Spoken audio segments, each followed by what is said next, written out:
Hello, I'm Anthony David Hobbs, and this is my movie review of the 1986 film Short Circuit. I've reviewed a 50-year-old film, a 40-year-old film, and now it's a 30-year-old film. Yes, all numbers that end in 0. Anyway, I first saw Short Circuit, I think I was about 9 years old, and I saw it on the TV, and I did really enjoy it. A lot of funny slapstick humour and stuff, and interesting issues. What's the difference between a living thing and a machine? But I felt a bit unsatisfied at the end. You know that feeling when you feel like something's missing, you know. So I was very pleased to hear that there was a Short Circuit 2, yes, because I hadn't had enough. I wanted to see more, yeah. And Steve Guttenberg stars in Short Circuit, who was very well known for being in Cocoon and the Police Academy films. No, I've nothing against him as an actor. It's just, he says about 2 jokes in the film, and that's about it. It's meant to be a comedy, but the other characters have a lot more jokes than he does, you know. Isn't he meant to be the lead character? I don't get it, you know. The character number 5, the robot, has loads of laughs, loads of funny things to do, yeah. And, oh yes, G.W. Bailey, who's also from Police Academy, he's in this film, yeah. Now the thing is, I didn't really get Police Academy films. Well, one of the things I didn't like about it is the character G.W. Bailey plays in them, Captain Harris. Everyone's so mean to him and plays horrible practical jokes on him, even though he hasn't actually done anything mean to them. So why are they being so horrible, you know? But in Short Circuit, it's the other way round. He plays a character that is genuinely mean and horrible, but no one's mean to him. So, okay, we've got the priorities a bit wrong there, yes. Yes, G.W. Bailey plays the head of the soldiers, really mean, horrible man, and there's no consequences. Except at the end. Yes, spoiler alert, at the end he gets fired for destroying the robot.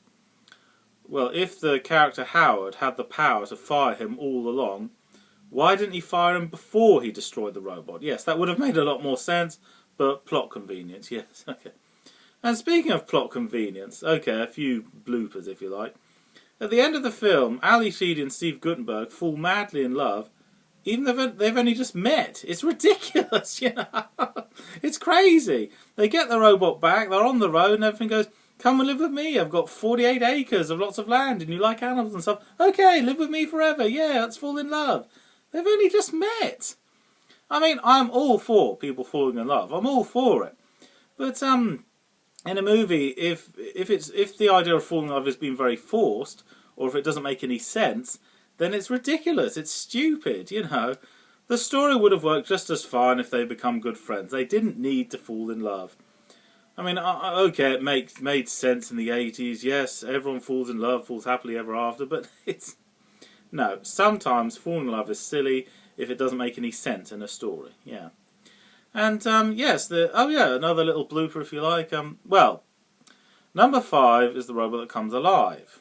He's number 5 because that rhymes well with alive. But here's a few little bloopers for you. When he's come alive, his creator, the Steve Guttenberg character, turns him off, cuts all his power off, and he goes into sleep. The robot goes into sleep and then wakes up again. Now, how is that? Has he come back from the dead? Has he just gone to sleep? Has he only been stunned?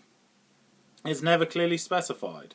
How is that possible for him to wake up again? It's never clearly specified, no. Did he rewire his circuitry so that pressing the red button wouldn't kill him? I don't know, but it's not specified, whereas it should be, yeah. And, oh yes, there are 5 military robots, and Steve Guttenberg says how, I abhor violence, I disapprove of blowing things up, I think killing things is wrong. Why are you working for the military, building them robots then? That doesn't make any sense, yeah. And also, when they send the other 4 robots to go after number 5, to capture him, yes, and they use their lasers, the death rays on him, yeah. And he beats one of them by throwing mud at him. They're meant to be indestructible robots. How is throwing mud going to stop them? And something else, when he captures one, he just presses the red button on its tummy, and then it turns him off. So all you have to do to stop these indestructible robots is press the red button, and that just turns them off. Well, if that's their only vulnerable spot, why is the red button exposed like that? It's ridiculous, yes. But there we are. And then, for a laugh, number 5, he reprograms 1, 2 and 3 so that they reenact a scene from the Three Stooges, slapstick humour, which is very funny, yes, 1, 2 and 3, behaving like idiots, yeah. Where's number 4? Where's number 4? What's number 4 doing while all this is going on? No, that's never clearly specified. Where's robot number 4 while all this is going on? But there we are, yeah. And, oh yeah, it's a sensitive issue, if you like. Fisher Stevens plays the Indian scientist called Ben, who certainly fooled me. He's a white man in makeup to look like an Indian guy. But I thought he was an Indian guy, you know, because he did the accent so well, you know. And nowadays that's deemed to be racist. Well, is it racist or not? I mean, he doesn't make fun of the Indian culture or anything like that, so is it racist? Well, maybe the reason it's deemed racist nowadays is because if a white man puts makeup on to look like a black man or an Indian man, that automatically makes it racist. Well, I saw Short Circuit when I was a boy, and no, it didn't make me racist. If anything, the opposite. It made me more multicultural, you know, more open-minded to accept people from other cultures, yeah. So it's an iffy thing. Is it racist or not? I don't know. But they made the character Indian to make him more memorable. And yes, I think the Indian guy Ben is a lot more memorable than the Steve Guttenberg character. Yeah, he's I have nothing against him as an actor. It's just Steve Guttenberg. He's well, he's just playing the same sort of character he was in Police Academy. You know, yeah. But oh yes, and they needed a young, good-looking guy like him because they needed someone to fall in love with Ali Sheedy at the end. Yes, okay. And Ali Sheedy from War Games, yes, she plays Stephanie, the one that finds the robot, firmly believes he's alive and everything, yeah. And the character of number 5, yes, brilliant animatronic robotics, yes, he can move. There's more life in him than some of the humans, yes, he's really active, moving about a lot.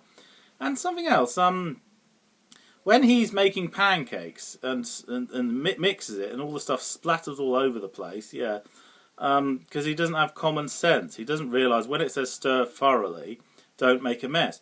But he doesn't have common sense. Is that because he's a robot? Or is it because he's only just come alive a couple of days ago? Yes.